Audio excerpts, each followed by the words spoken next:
Yeah, it's like it, everything has changed, and we've been quarantined for 2 months. As a performance artist, I can only imagine that this had a huge impact on your work and how you interact with the audience. What's it been like for you creatively, as an artist, and also on a personal level, being in quarantine, being locked down? Like, has this impact how you're able to come up with new ideas? How are you feeling about all this?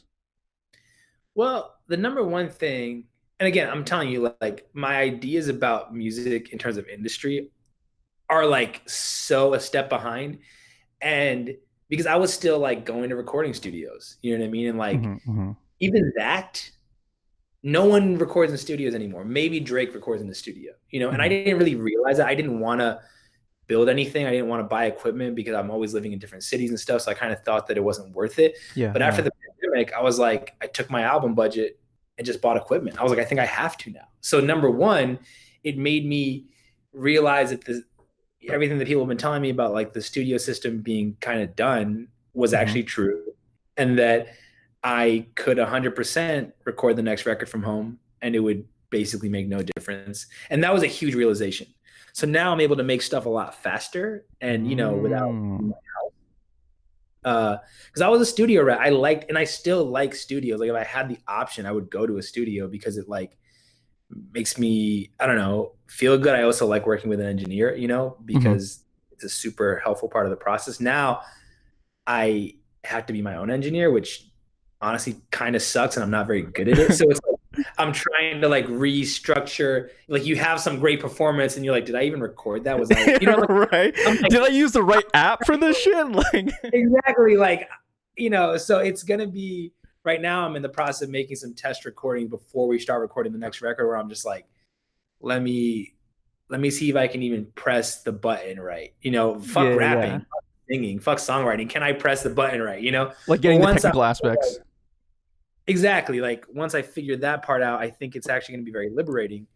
Uh, because again, I'm not sitting there going sweating, being like, this is $150 an hour. Yeah. It's free. I mean, I paid thousands of dollars on the back end, but then Yeah, yeah. it's free. Yeah, and that's that reminds me of like a lot of people who I've been talking about in the podcasting space, and people who are voice actors or video creators, and how the quarantine has sort of pressured them into thinking like, hey, I don't have that 9 to 5 job, so that side hustle, that project that I've been wanting to, you know. Launch, like I need to do that now, and now is sort of the best time to do it. And like you said, it's it's helpful in the sense that you can be your own sound engineer, you can be your own marketer and distributor, and you can do all that stuff. So it's great that you have the capacity to do that, and you can use your phone and essentially run a whole entire like business and be your own manager and whatnot. But at the same time, it's like having to do that on your own is incredibly stressful. And I know that in terms of all the different skills that you have, the skill sets you have, another tool that you have in your sort of utility belt is the playwriting.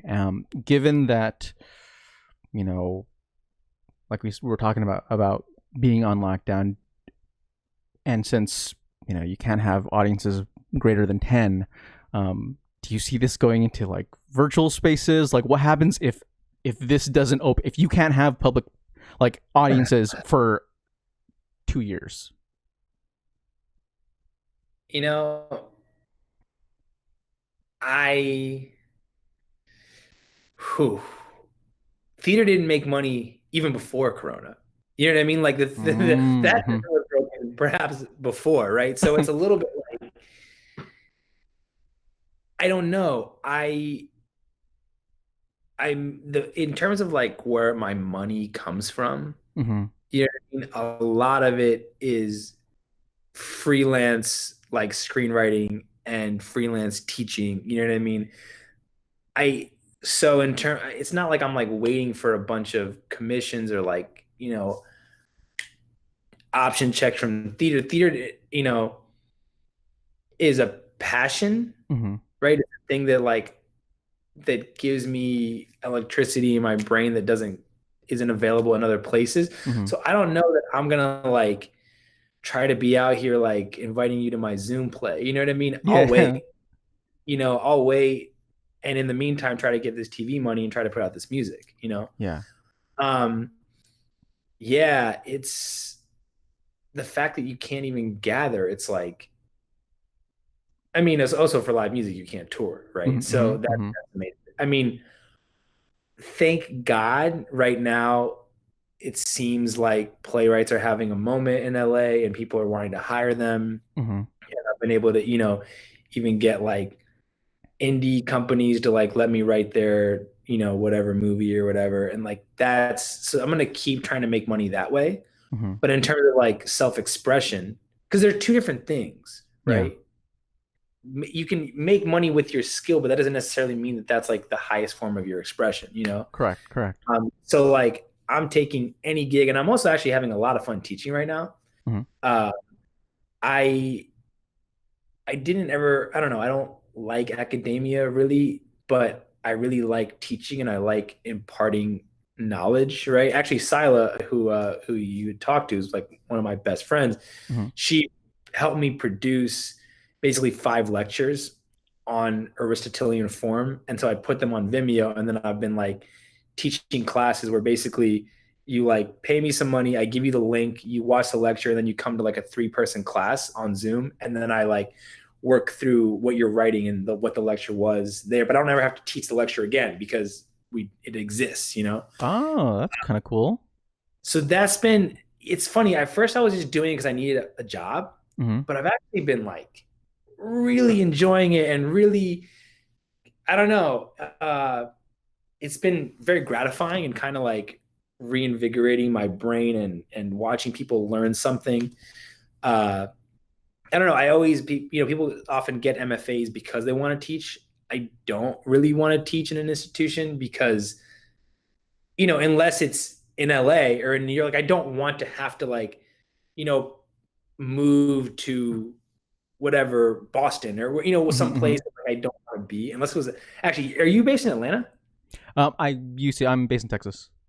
Oh, okay, because it said on Atlanta on your Twitter, but like, I mean, Atlanta's dope, Texas is dope. You know what I Mm-hmm. mean? There are other places that are cool, and if you can pick somewhere cool to teach, or you have that option, that's awesome. But you don't want to be stuck somewhere that's far from your industry, Mm-hmm. and which is a little, it sucks because then it kind of sort of relegates the great minds to the coasts, and that Yep.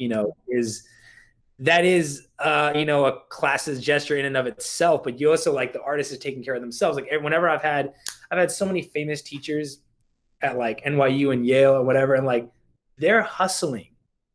If they're here and they're 35 and they're teaching you and they're fancy, this is part of their hustle, and we have to respect that. Mm-hmm. You know what I mean? Yeah. So it's like, yeah, it's so on some level I can't blame people for wanting to stay on the coast. You know what I mean? Because they're also trying to put cobble a living together. Yeah, completely. And when I was working in the advertising and marketing industry, it was very much the same thing. It's like the advertising industry is only really present in certain metros, and you really are kind of stuck. You're just like, okay, well, do I stay in this area where the industry is hot, but at the same time, the cost of living is also absolutely astronomical? So you really have to balance that out. And I think that you made a really good point about the classes implications of keeping people on these coasts and in these cities.